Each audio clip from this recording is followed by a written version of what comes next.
Hello everyone, आज हम लोग बात करेंगे एड्रेनर्जिक एगोनिस्ट के बारे में।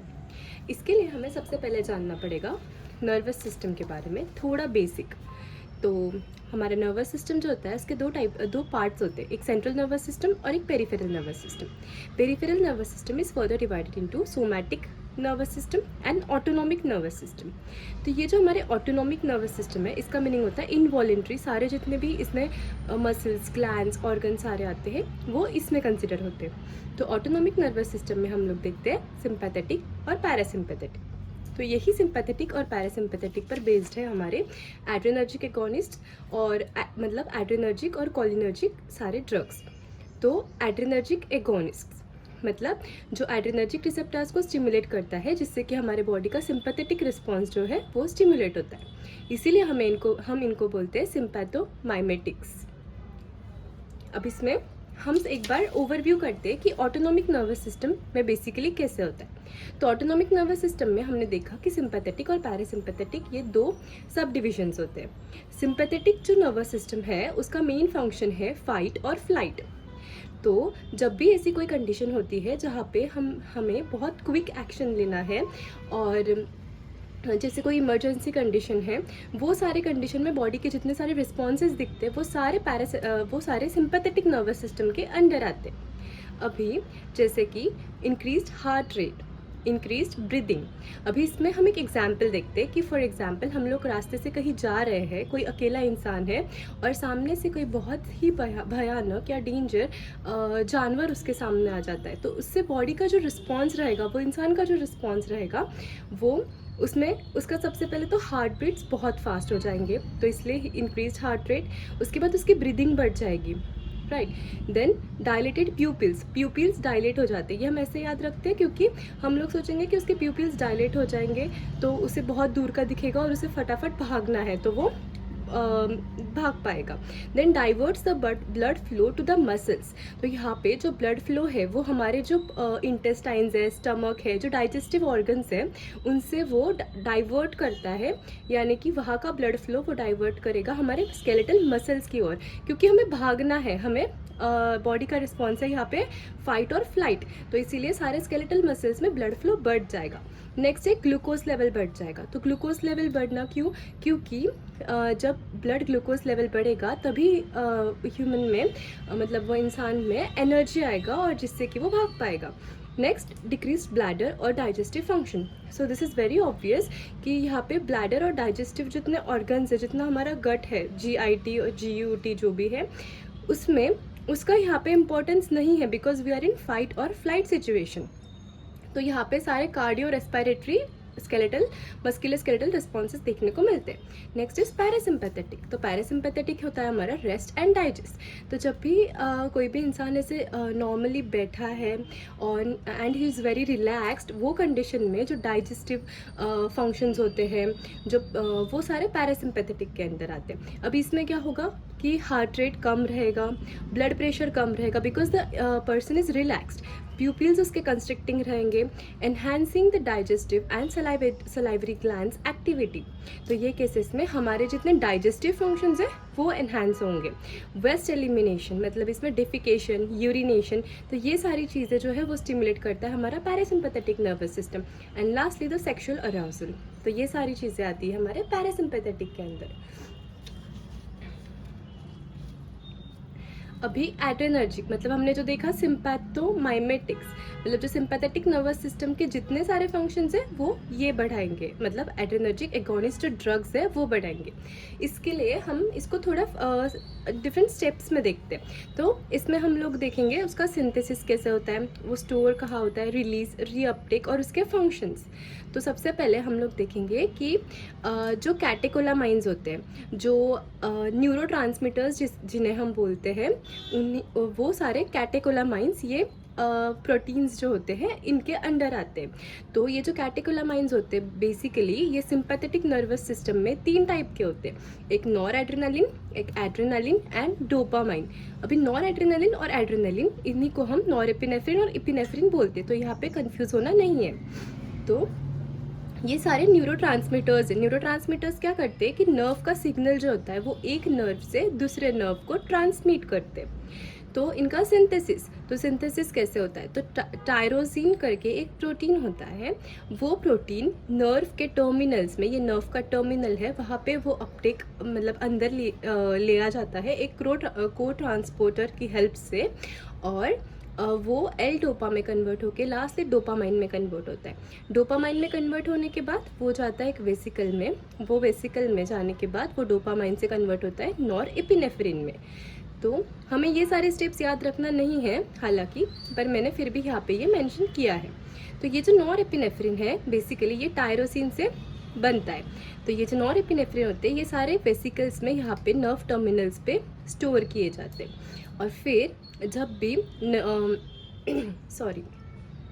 सिग्नल आता है या फिर सिग्नल ट्रांसमिट करना होता है जिससे कि हम डिपोलराइजेशन बोलते हैं, सोडियम का अपटेक होता है, उससे क्या होता है कि ये सारे वेसिकल्स हमें इसके बाहर निकालने होते हैं। मतलब ये जो क्लेफ्ट है, सिनेप्टिक क्लेफ्ट जिसे बोलते हैं, दो नर्व्स के बीच में जो जगह होती है उसे बोलते हैं सिनेप्टिक क्लेफ्ट। तो वहाँ पे ये वेसिकल्स में जो हम लोगों ने बहुत सारे न्यूरोट्रांसमीटर जो नॉरेपिनेफ्रिन के फॉर्म में उनको स्टोर किया है, वो उन्हें हमें बाहर निकालना होता है। तो फिर यहाँ पे कैल्शियम के हेल्प से ये सारे वेसिकल्स जो होते हैं ये इसके एंड में यहाँ पे जाके स्टिक हो जाते हैं, और फिर वो यहाँ से बाहर निकल जाते हैं। तो ये सारी जो प्रोसेस है इसमें हमारा जो नॉरएपिनेफ्रिन है, जो हमारा न्यूरोट्रांसमीटर है, वो बाहर आ जाता है, और यहाँ पे इसके नीचे एक दूसरा नर्व होता है जो इसको मतलब जहाँ पे रिसेप्टर्स प्रेजेंट होते हैं जिससे कि वो उसको फंक्शन करता है रिसेप्टर्स के ऊपर बाइंड करके। तो ये जो एपिनेफ्रिन है ये बाकी के जो उसके मॉलिक्यूल्स होते हैं वो ये जैसे रिसेप्टर्स हमने बनाए हैं, ये रिसेप्टर्स होते हैं नर्व्स के एक्सॉन्स पे, तो वहाँ पे जाके ये बाइंड हो जाता है, और जो बचा हुआ होता है वो एक तो डिसइंटीग्रेट हो जाता है या फिर रीअपटेक मतलब रिसाइकल हो जाता है। नेक्स्ट है स्टोरेज। तो स्टोरेज हमने देखा कि वो वेसिकल्स में यहाँ पे नर्व टर्मिनल्स पे ही स्टोर होता है। रिलीज भी हमने देख लिया और रीअपटेक भी हमने देख लिया, तो ये सारे स्टेप्स इसमें इन्वॉल्व है। नाउ रिसेप्टर्स, तो हमें याद करना है कि एड्रेनर्जिक एगोनिस्ट जो एड्रेनर्जिक ड्रग्स होते हैं उनके रिसेप्टर्स कौन से होते हैं या फिर वो कौन से रिसेप्टर्स पे बाइंड करके काम करेगा। सो रिसेप्टर्स में alpha 1, alpha 2, beta 1, beta 2 and beta 3। तो हमारे अल्फा 1 रिसेप्टर्स जो होते हैं उन पे जब हमारे एगोनिस्ट एड्रेनर्जिक एगोनिस्ट बाइंड होते हैं तो क्या होता है, सो इससे होता है कि जो ब्लड वेसल्स होते हैं स्मूथ मसल के दे गेट कंस्ट्रिक्टेड, और जब भी ब्लड वेसल्स कंस्ट्रिक्ट होते हैं तो वहाँ का जो ब्लड फ्लो है वो कम हो जाता है, बिकॉज वो कंस्ट्रिक्ट हो रहे तो वहाँ पे जगह कम हो गई, और जगह कम हुई तो क्या होता है कि प्रेशर बढ़ जाता है। इसीलिए ब्लड फ्लो कम, भले ही ब्लड फ्लो कम हुआ हो लेकिन बीपी बढ़ जाता है। उसका दूसरा काम होता है it inhibits the defecation and urination by contracting sphincters. तो हमने पहले स्टार्टिंग में ही देखा वीडियो के कि यहाँ पे डिफिकेशन और यूरिनेशन की जो प्रोसेस होती है ये सिंपैथेटिक नर्वस सिस्टम नहीं करवाता है, बिकॉज वो फाइट और फ्लाइट रिस्पॉन्स है। तो यहाँ पे वो कैसे करता है इनहिबिट उसे, वो उसके स्पिंक्चर्स को कॉन्ट्रैक्ट करेगा, दोनों रेक्टम के और ब्लैडर के। Then third is pupil dilatation. Now alpha 2 receptor. So alpha 2 receptor के क्या फंक्शन है, वो पैनक्रियास पे होते हैं, और जब भी वो स्टिमुलेट होते हैं मतलब जब भी हमारा ड्रग वहाँ पे जाके बाइंड होगा तो क्या होता है कि it inhibits the insulin secretion, insulin को कम कर देगा और ग्लूकागॉन के सिक्रेशन को बढ़ाएगा, जिससे कि हमारा जो ग्लूकोज है वो ब्लड में बढ़ जाता है, बिकॉज इंसुलिन जो होता है वो कम है और ग्लूकागॉन बढ़ चुका है, तो ग्लूकागॉन जो है वो ग्लूकोज को बढ़ा रहा है। सो BSL यानी ब्लड शुगर लेवल जो है वो बढ़ जाएगा। नाउ हमने ये भी वीडियो के स्टार्टिंग में ही देखा कि ब्लड ग्लूकोज लेवल हमें बढ़ा हुआ क्यों चाहिए, because we need energy for fight और flight response. Now beta 1 receptors, तो ये स्पेसिफिकली हार्ट पर होते हैं, इसीलिए हम लोग ने बहुत बार ड्रग्स का नाम सुना होगा कि बीटा ब्लॉकर्स होते हैं। तो जो भी हार्ट के पेशेंट्स होते हैं मोस्टली उन लोगों में ये ड्रग उनको चालू होता है बीटा ब्लॉकर्स करके। तो ये है कार्डियक स्टिमुलेशन, ये करवाते हैं। तो इससे क्या होता है कि हार्ट की कंट्रैक्टिलिटी बढ़ती है, जो हार्ट के मसल्स है उनकी कंट्रैक्टिलिटी बढ़ेगी, उससे स्ट्रोक वॉल्यूम बढ़ता है, और स्ट्रोक वॉल्यूम बढ़ा तो कार्डियक आउटपुट बढ़ेगा। Now it also stimulates the RAS system. Now what is RAS? So renin, angiotensin, aldosterone system. तो ये RAS mechanism is responsible for increasing the blood pressure, और ये हमारे किडनी के जक्स्ट्रा ग्लोमेरुलर एपरेटस के वहाँ पे वो सेल्स होते हैं जहाँ से रेनिन सिक्रीट होता है। तो ये कार्डियक आउटपुट बढ़ाता है और बीपी दोनों भी बढ़ाता है। नाउ B2 रिसेप्टर्स स्पेसिफिकली पाए जाते हैं हमारे लंग्स पे।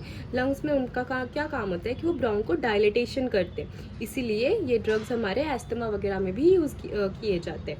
नाउ नेक्स्ट इज़ उनका, और वो कहाँ पर होते हैं, तो वो लीवर पे होते हैं। लीवर में उनका क्या रोल है कि लीवर में वो ग्लूकोनियोजेनेसिस करवाएंगे। सो ग्लूकोनियोजेनेसिस यानी क्या कि जो नॉन कार्बोहाइड्रेट सोर्सेस है उनसे भी हम ग्लूकोज फॉर्म कर रहे हैं। मतलब उसका एंड क्या ये है, इवेंचुअली हम लोग ब्लड ग्लूकोज लेवल ही बढ़ा रहे हैं, भले वो ग्लूकागॉन बढ़ा के हो या फिर ग्लूकोनियोजेनेसिस करवा के हो। Now types of agonist. So जो हमारे एड्रेनर्जिक एगोनिस्ट होते हैं उनके टाइप होते हैं अलग अलग। फर्स्ट है direct agonist, indirect agonist and mixed agonist. Direct agonist में होता है हमारे नॉन सिलेक्टिव और सिलेक्टिव।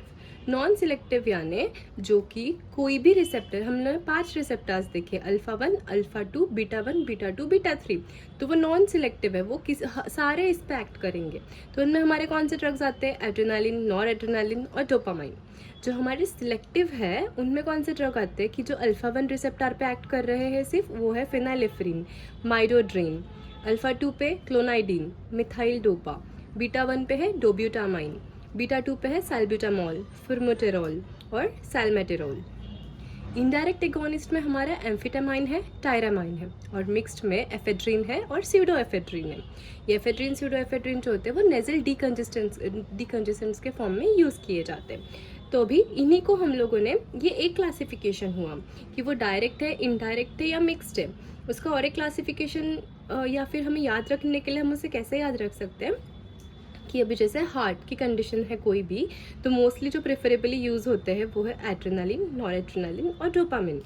लंग के लिए जो यूज़ होते हैं, मतलब जो COPD या ब्रोंकियल एस्थमा की कंडीशंस में, वो है सैल्ब्यूटामॉल और फॉर्मेटेरॉल। जो ब्लड प्रेशर के लिए यूज़ किए जाते हैं वो है फिनाइलेफ्रिन, नॉरएड्रेनिल और माइटोड्रिन। क्लोनिडीन और मिथाइल डोपा ये सेंट्रल नर्वस सिस्टम पे एक्टिंग है। आइज़ पे एक्टिंग, मतलब मिड्रियासिस जो हम बोलते हैं, प्यूपिल डायलेटेशन, उसके लिए कौन से है, फिनाइलेफ्रिन एंड अल्फा 2 एगोनिस्ट। तो अल्फा 2 एगोनिस्ट मतलब ये दोनों। और लास्टली नेजल डिकंजेस्टेंट्स के फॉर्म में स्यूडो एफेड्रिन और फिनाइलेफ्रिन। अभी इनके थेराप्यूटिक यूजेस में है, सबसे पहले तो इनका वेस्कुलर यूज़ है, क्योंकि ये वेसल्स को कंस्ट्रिक्ट कर रहे हैं। तो जब भी शॉक में जा रहा है पेशेंट, कार्डियोवेस्कुलर सर्कुलेटरी शॉक है या फिर हाइपोटेंशन, एक्यूट हाइपोटेंशन हुआ है पेशेंट को, तो ये कंडीशंस में हम लोग ये सारी चीज़ें देते हैं, जैसे एड्रेनालिन देते हैं, नॉर एड्रेनालिन देते हैं, ये सब। Now postural hypotension, control of local bleeding, क्योंकि ये कंस्ट्रिक्ट कर रहे हैं, तो कंस्ट्रिक्ट करने से हमने देखा कि ब्लड फ्लो कम हो रहा है, इसीलिए हम लोग लोकल ब्लीडिंग में ये यूज़ कर सकते हैं as a nasal decongestant. Now cardiac use, so cardiac arrest के केसेस में, कंजेस्टिव हार्ट फेल्योर के केस में, आर्टेरियोवेंट्रिकुलर ब्लॉक्स जो एवी ब्लॉक्स होते हैं हमारे, वो केसेस में, then bronchial asthma and COPD, allergic conditions, ocular use eyes के कंडीशन में, सेंट्रल नर्वस सिस्टम के कंडीशंस में, यूटेराइन रिलैक्सेशन के लिए, और लास्टली इंसुलिन हाइपोग्लाइसेमिया। अगर आप लोगों को थेराप्यूटिक यूज़ में पर्टिकुलर हर यूज़ के बारे में डिटेल इन्फॉर्मेशन चाहिए होगी तो please comment, I'll put a separate video on it. Thank you.